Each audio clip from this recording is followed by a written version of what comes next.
Nancy worked in one of the finest hair salons in the city. She was one of the best hairdressers there. She aspired to go into the film industry. She grew up with her sister, Vanessa, who worked as a financial analyst at a bank. Vanessa didn't like the fact that Nancy worked in a hair salon. Are you going to spend the rest of your life doing other people's hair? Don't you want to try something else? But Nancy loved her job. She was a good student in school. And despite the expectations of the people around her, she chose to be a hairdresser despite her sister's comments. She always said, "I love making people look beautiful and fall in love with themselves."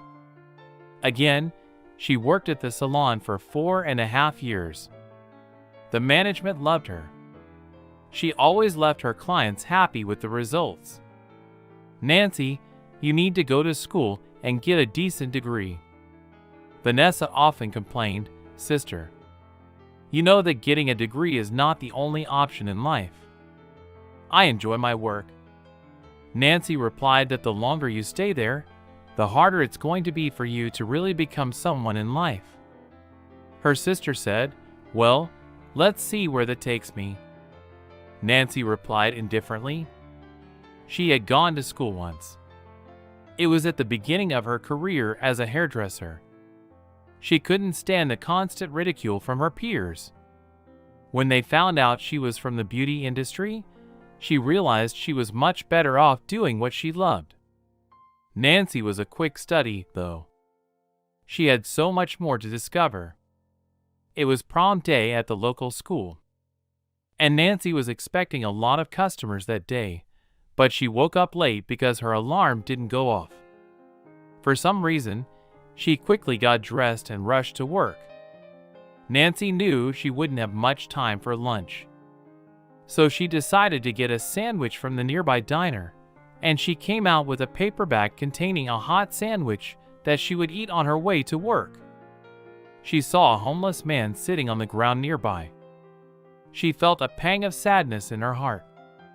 She realized that this man had probably been living on the streets for a long time. His hair was unkempt and his face was dirty, but his eyes were kind and gentle as she approached him. She noticed that he was shivering from the cold, and his clothes were tattered and worn. "Excuse me, sir. Sorry to bother you. Would you like a sandwich?" Without getting an answer, he reached into her paper bag and pulled out the sandwich. She handed it to the man and washed up. His eyes lit up with gratitude. "Thank you very much," said the man and started to eat, hungrily, as if it had been days since he had eaten. Nancy realized she was getting really late and thought she could somehow survive without food until the afternoon, so she didn't go back. She hurried to her car, got in, and started to drive before she got on the highway. She looked at the homeless man, and how 2 teenage boys were pulling his long, overgrown hair and laughing. She couldn't bear to see the man being bullied like that, and her heart ached for him. She got angry and swung her car back to the parking lot. She knew what it was like to be teased and picked on, and it broke her heart to see someone else being treated like that without a second thought. She walked over to the boys and sternly told them to stop. "What do you think you're doing?" "Huh? What did he do to you?" "Get out of here.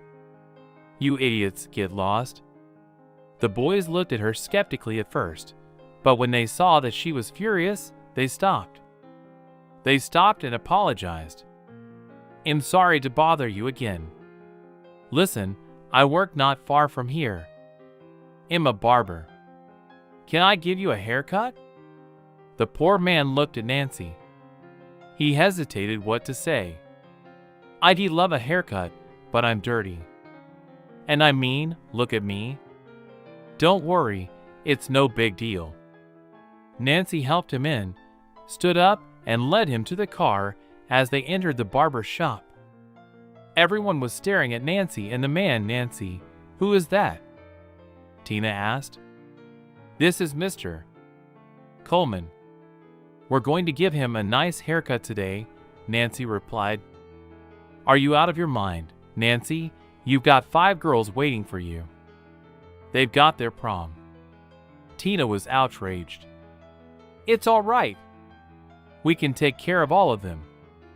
In fact, the new girl can help me with them. In fact, why don't you start working on them right now?" Nancy said to a new girl who had just been hired at that moment. Chelsea walked into the hall. She was in charge of the place temporarily. The manager, Olivia, was leaving for the fashion show and had asked Chelsea to make sure the salon was running smoothly. "Sir, why don't you go to the hair for the homeless? They are actually a few blocks from here. This place is not for someone like you and Nancy before you bring him here. Why don't you ask me first?" "Oh wow, Chelsea, are you really saying that in front of this man?" "I'm sorry. I brought him here. Okay, I'm going to give him a haircut, and he's going to leave," and she was upset. "Who's going to pay?" Chelsea asked. "What do you mean?" "I'll do it for free," Nancy replied. "Yes, but you still have to pay."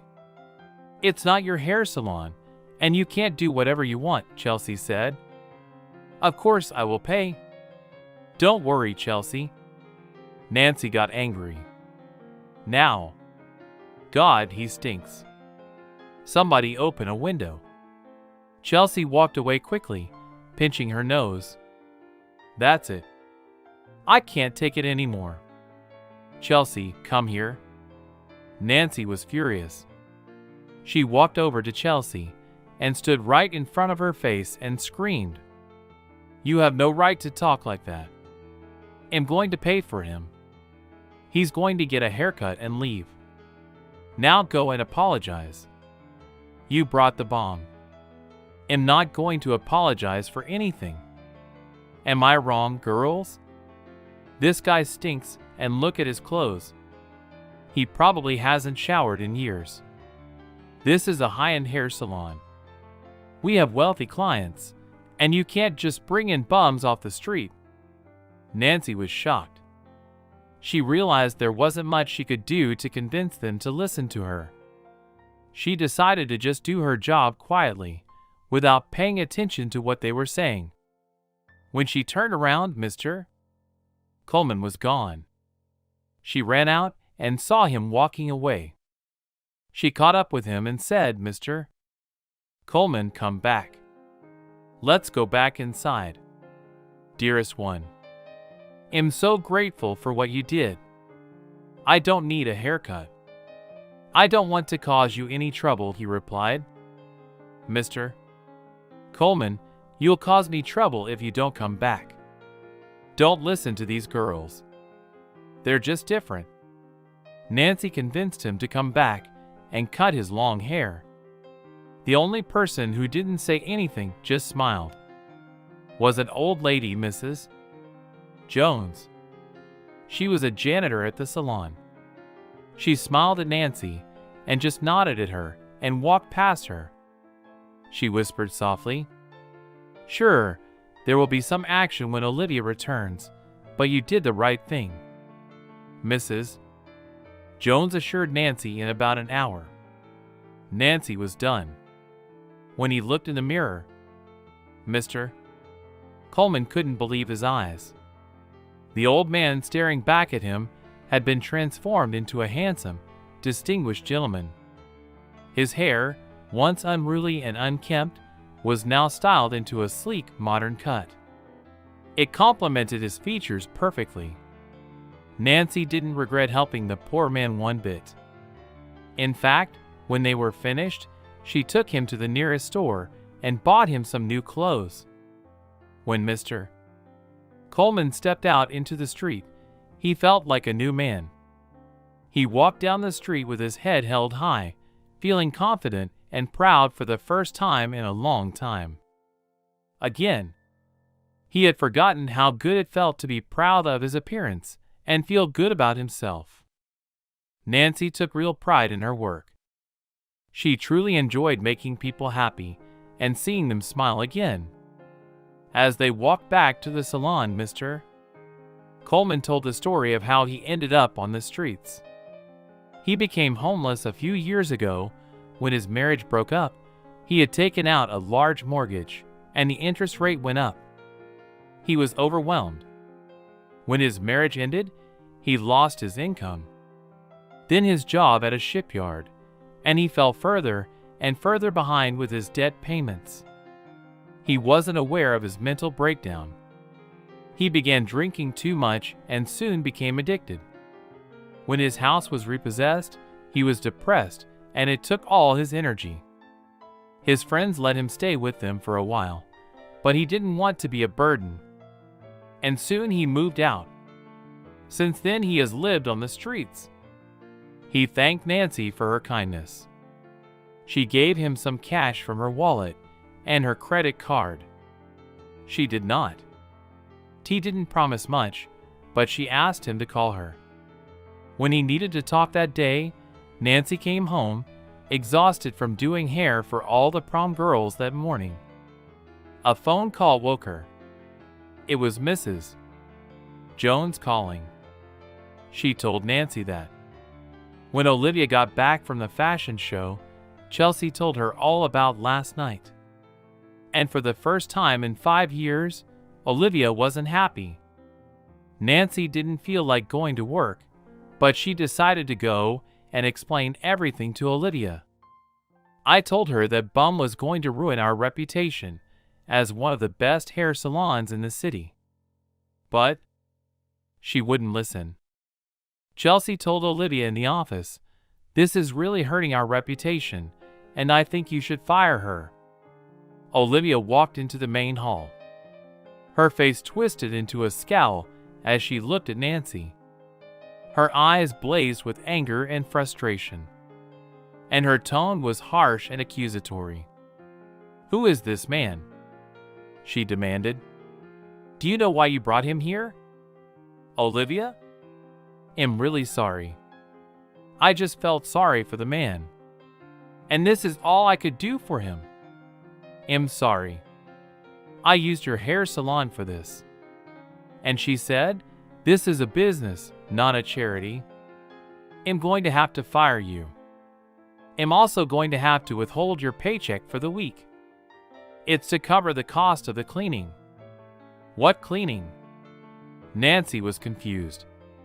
The conversation with Olivia had left her speechless.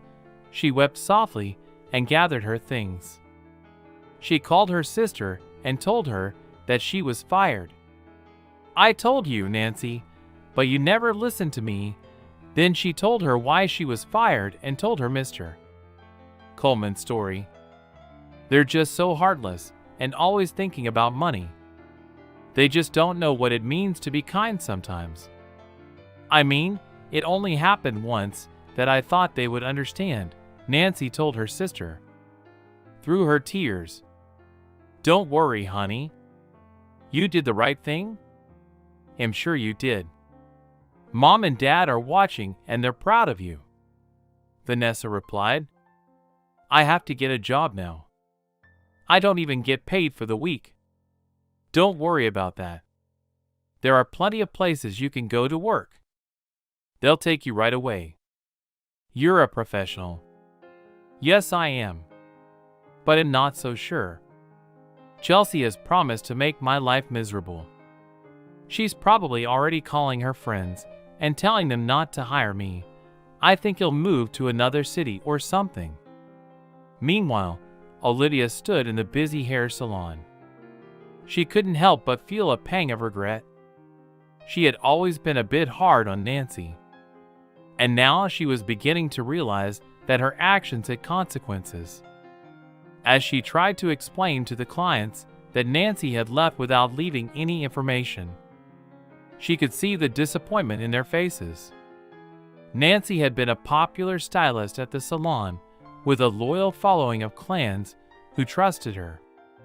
As she watched the clients leave the salon, she noticed a man placing a bag of plastic bottles by the front door. A moment later, he entered. "I'm sorry, sir," she said, looking him up and down. "This is a women's salon, And even if it weren't, we don't allow homeless people in here. Mister. Coleman's face fell, and he looked down at the bouquet in his hands. I understand, he said quietly. I just wanted to thank Nancy for what she did for me. Nancy doesn't work here anymore, Olivia said coldly. But if you give me the flowers, I can make sure she gets them. Thank you very much. I think you'll leave the flowers here, mister, Coleman said and left. That's the bomb. She brought it in yesterday, Chelsea said. That's what I thought. All right. As Mr. Coleman walked away from the salon, he suddenly had the nagging feeling that he recognized Olivia's face. He couldn't quite place it. He decided to turn around and ask her name. He walked back into the salon and approached Olivia. I'm sorry to bother you again, but is your name Olivia? He asked politely. Olivia, who was in the middle of helping another customer, looked up at him. Her face devoid of emotion. Yes, it is. What about it? She replied with a hint of irritation in her voice. Mr. Coleman then mentioned that he used to work for her father at the shipyard, hoping it would jog her memory. Suddenly, Olivia's expression changed. It was like a light bulb went off in her head, and she finally recognized Mr. Coleman. He was the man who had saved her life when she was a young girl. She couldn't believe it had taken her so long to realize who he was. I'm so happy. You're doing great, Olivia, Mr. Coleman said. Olivia was overcome with emotion. When Mr. Coleman revealed the truth about his dismissal from the shipyard, she had always assumed that her parents had treated her well after he had saved her life. But the reality was far from what she had imagined. She felt guilty for not thanking him earlier and for not realizing the impact her actions had had on his life. However, Mr. Coleman's response surprised her, even though he had lost his job and been falsely accused of theft. He refused to dwell on the past and instead focused on the present. He showed Olivia a remarkable amount of forgiveness and understanding, telling her that the past was the past and that she had already repaid him for his kindness. With Nancy's help, Olivia was touched by Mr. Coleman's grace and humility. She apologized again and asked if there was anything she could do to make it up to him. Mr. Coleman simply asked her to rehire Nancy, who had lost her job, for giving him a haircut. Olivia immediately agreed, realizing that it was the least she could do to repay both Mr. Coleman and Nancy for their kindness. Chelsea, who was standing nearby, overheard the entire conversation. She found herself in a confusing situation as she realized the true identity of Mr. Coleman, whom she had called a stinking bum just the day before. And now she realized that she had to change her position quickly. In an effort to make amends, Chelsea began speaking kindly to Mr. Coleman, expressing her gratitude for the good deed the girls had done in helping him.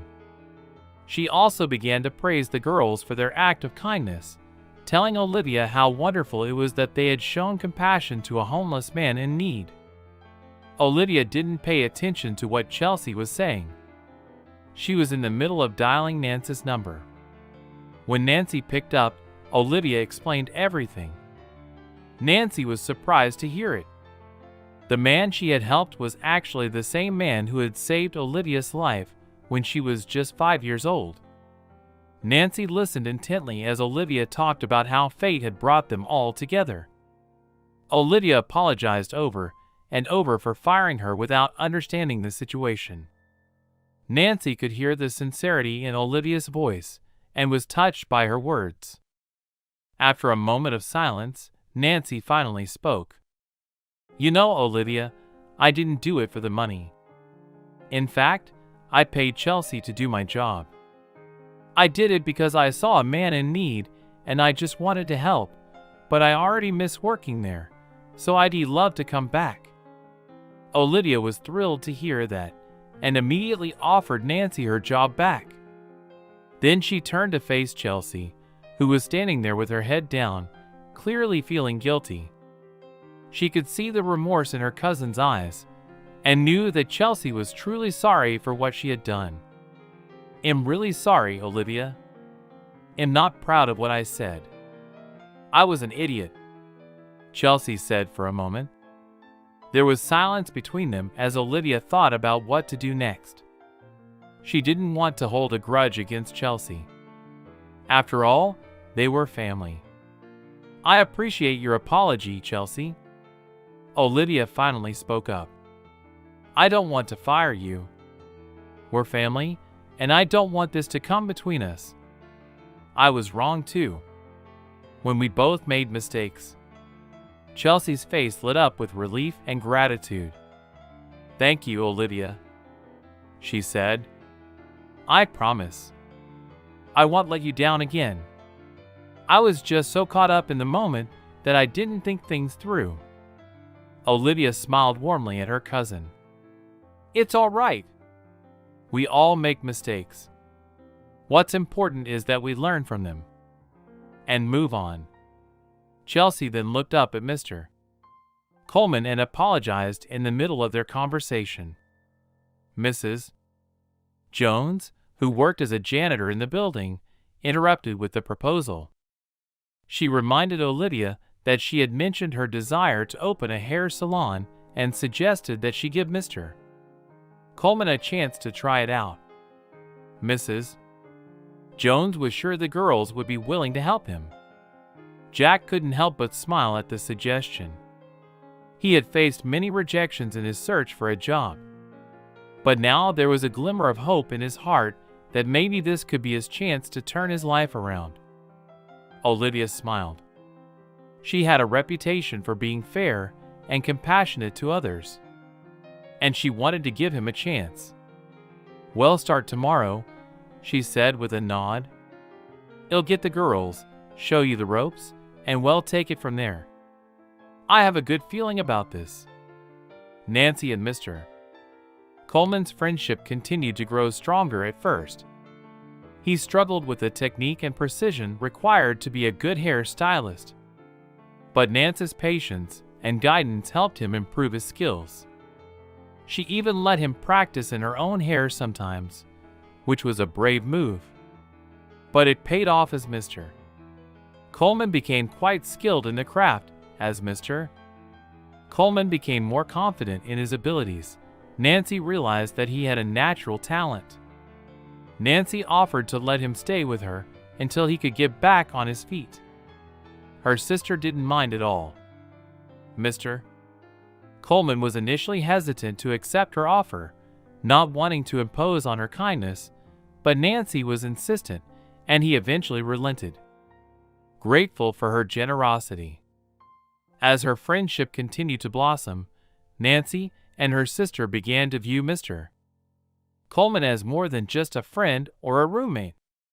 His kind and caring nature reminded them of their own father. Mr.